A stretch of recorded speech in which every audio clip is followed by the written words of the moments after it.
27 ноябр дар шаҳри Бишкеки Ҷумҳурии Қирғизистон президенти Ҷумҳурии Тоҷикистон пешвои миллат муҳтарам Эмомалӣ Раҳмон дар нишасти навбатии Шӯрои амнияти дастҷамъии Созмони аҳдномаи амнияти дастҷамъӣ иштирок ва суханронӣ намуданд.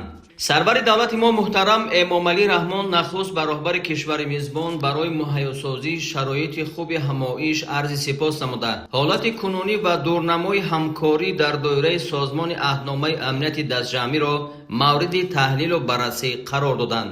Зимнан зикр гардид ки Созмони аҳдномаи амнияти дастҷамъӣ дар низоми амнияти минтақавӣ нақши муҳим бозида, кафили амну субот ва тақвияти имкониятҳои мудофиавии кишварҳои минтақа мебошад. Тоҷикистон ки дар сафи пеши самти ҷанубии мудофиаи дастҷамъӣ қарор дорад, ба талошҳо барои тақвияти субот ва таъмини амният дар минтақаи масъулияти Созмон дар Осиёи Марказӣ таваҷҷӯҳи доимӣ дорад, таъкид намуданд президенти Ҷумҳурии Тоҷикистон муҳтарам Эмомалӣ Раҳмон. Сарвари давлати Тоҷикистон авзои байналмилалиро мураккабу душвор пешгӯишаванда арзёбӣ намуда, аз тадбирҳои муштараки рӯзномаи нишасти Шӯрои амнияти дастҷамъӣ аз ҷумла санадҳои барои қабул пешниҳодшуда пуштимонӣ намуданд. Аз ҷумла таъкид гардид ки Тоҷикистон қабули нақшаи рушди ҳамкории ҳарбии давлатҳои аъзои Созмони аҳдномаи амнияти дастҷамъиро барои солҳои 2026-2030 дастгирӣ менамояд. Қабули қарор дар бораи тасдиқи стратегияи зидди мухаддаратии давлатҳои аъзои Созмони аҳдномаи амнияти дастҷамъӣ барои солҳои 2026-2030 низ аз ҷониби сарвари давлати мо дастгирӣ ёфт.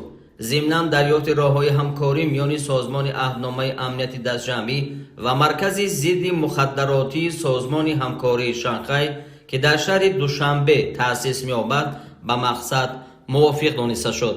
Муҳтарам Эмомалӣ Раҳмон ҳамчунин аз барномаи ҳадафманди байнидавлатии Созмони аҳдномаи амнияти дастҷамъӣ барои таҳкими сарҳади Тоҷикистону Афғонистон ки қаблан қабул шуда буд, бо арзи сипос ёдовар шуда, ҳамзамон изҳори умед намуданд ки татбиқи самарабахши он таъмин хоҳад шуд. Президенти кишвари мо аҳамияти таъсиси маркази аксуламалҳои башардӯстонаи Созмони аҳдномаи амнияти дастҷамъӣ дар Тоҷикистонро таъкид намуда, изҳори бовар намуданд ки ин масъала аз ҷониби кишварҳои аъзо дастгирӣ хоҳад ёфт.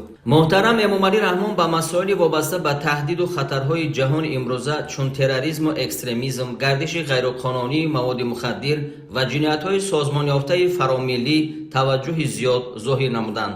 Дар ин робита сарвари давлати мо бо ёдоварӣ аз истифодаи фазои маҷозӣ аз ҷумла зеҳни сунъӣ аз ҷониби сохторҳои террористию ифротӣ бар зарурати табодули маълумоти фаврӣ ва идораи ин хатарҳо бо технологияҳои нави рақамӣ таъкид намуданд. Дар фароварди сухан президенти Ҷумҳурии Тоҷикистон муҳтарам Эмомалӣ Раҳмон изҳори бовар намуданд ки қарорҳои дар ин ҳамоиш қабулшаванда ба таҳким ва рушди ҳамкории минбаъдаи кишварҳои аъзои Созмон мусоидати фаъол хоҳад намуд.